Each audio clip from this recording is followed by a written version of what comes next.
Magandang araw mga kababayan. Saan man kayong lupalop ng sanlibutan na mapapanood ang videong ito, sana nasa mabuti kayong kalagayan. Alam nyo ba na ang mga pangyayari ngayon sa ating bansa na mga pagtaas ng presyo ng bilihin, lalong-lalo na ng mga gasolina at krudo, na marami ng mga kababayan natin, halos lahat naman tayo, ay nagrereklamo.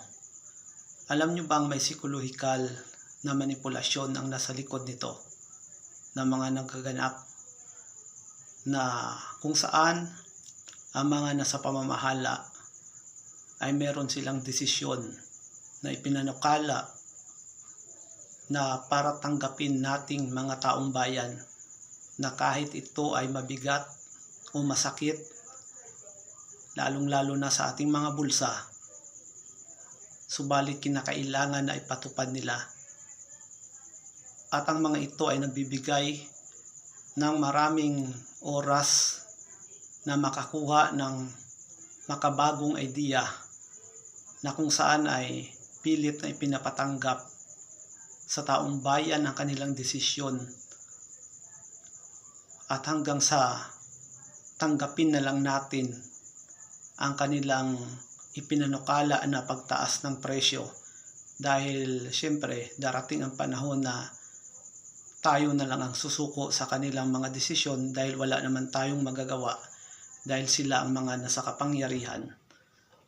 At alam nyo ba na yung mga nasa pamamahala at ang mga malalaking negosyante, ang possibility lang naman yan ay meron silang sabuatan o kontsaba, na halimbawa sasabihin ng mga nasa pamamahala, sige, pahihintulutan namin na huwag ibaba ang presyo ng mga bilihin, subalit meron kaming porsyento o bahagi sa bawat kinikita ninyo.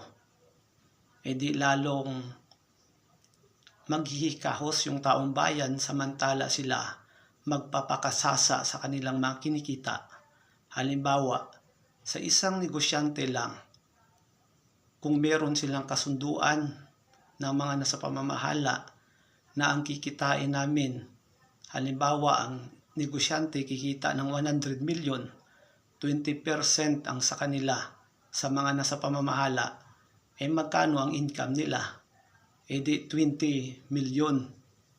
Eh paano na lang kung sa isang lang yan, sa isang negosyante halimbawa, eh paano pa kapag marami? Hindi tiba-tiba sila, samantalang ang taong bayan ay naghihikahos at nagsusumikap na makapaghanap buhay, subalit ang kinikita ay eksakto kaya kulang pa, samantala yung mga nasa kapangyarihan lalong sumasagaan na sa kanilang karangyaan dahil sa kanilang pinagagawa na pagpapakahirap sa taong bayan, dahil sila ang may authority, sila ang may kapangyarihan. Kaya kaawa-awa yung taong bayan. At nababalita naman natin na sa ibang mga bansa naman ay hindi naman ganyan din kataas ang kanilang mga presyo ng bilihin.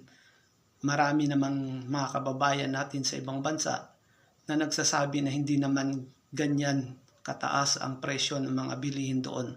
Samantala dito sa atin ay nakikita naman natin ang realidad. So ganyan po ang laro ng manipulasyon at mga nasa kapangyarihan, hanggang ang mga nasa posisyon o sa kapangyarihan ay ganid sa pera at kapangyarihan, lalong maghihirap ang taong bayan. At sana ay maintindihan natin yun mga kababayan, mga kaibigan, kung saan ay ganun ang kanilang pagmamanipula at pagkontrol sa mga tao, na parang ginagawa lang tau-tauhan at harap-harapan na panluloko sa taong bayan. Maraming salamat.